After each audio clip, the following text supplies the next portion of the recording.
High above the Arabian Sea, Mumbai's elite media circle operates in a world of wealth, significant influence, and carefully managed public images. At the heights of this high society sat Indrani Mukerjea, a powerful media executive. Her husband, Peter Mukerjea, was a television tycoon. Together, they formed a media power couple.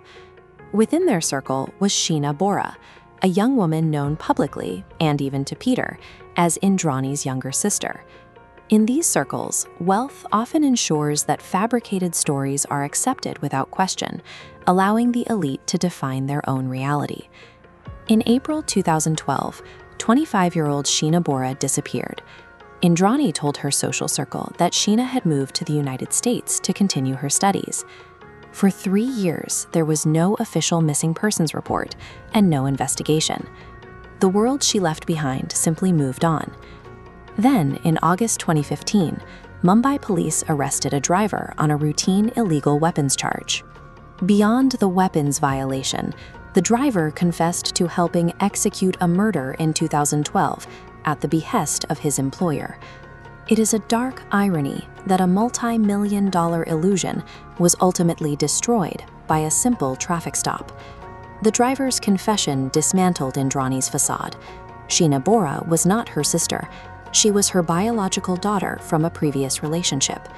To Indrani, her own daughter had become a threat to the high society status she had spent years constructing. The situation escalated when Sheena began a romantic relationship with Rahul Mukerjea, Peter's son, and her own stepbrother. This relationship guaranteed that Indrani's hidden past would eventually collide with her present, exposing the deception. There were also financial anxieties, fears that Sheena would eventually demand a share of the family's media empire. To Indrani, Sheena was no longer a secret she could manage. She was an existential threat. To carry out the plot, Indrani recruited her ex-husband, Sanjeev Khanna, and her driver. On April 24, 2012, Indrani lured Sheena into a rented car on the streets of Bandra for what Sheena believed was a meeting. In the backseat of the moving car, Sheena was sedated and then strangled to death. The killers then propped Sheena's body up between them, making her appear to be a sleeping passenger to avoid suspicion at checkpoints. They drove the car out of the bustling city of Mumbai, heading deep into the dark, remote forests of the Raigad district. There, they dragged the body into the brush, poured petrol, and set it on fire.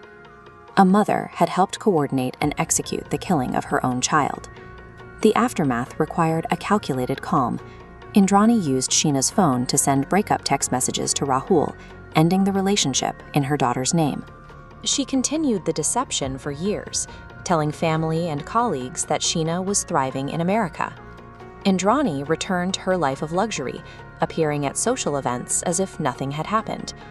The cover-up succeeded for 3 years because the truth was more horrific than anyone in their circle could imagine. In late 2015, the authorities arrested Indrani, Sanjeev Khanna, and eventually Peter Mukerjea himself. A media frenzy engulfed India, as the secrets of the elite were broadcast day and night. The Central Bureau of Investigation took over the case, but with hundreds of witnesses, the trial moved at the slow pace of the Indian legal system. After 6 years in a Mumbai jail, Indrani was granted bail in 2022. She has since published a memoir while maintaining her innocence. The clinical efficiency of the murder stands in contrast to the slow, unresolved machinery of the justice system. Beyond the headlines and the media spectacle, the focus remains on the victim. Sheena Bora grew up as a secret, was introduced as a sibling, and was ultimately killed by the person meant to protect her. She was erased, first in life, then in death, and finally overshadowed by the spectacle of her own murder trial. The legal process continues, but some secrets refuse to burn away entirely.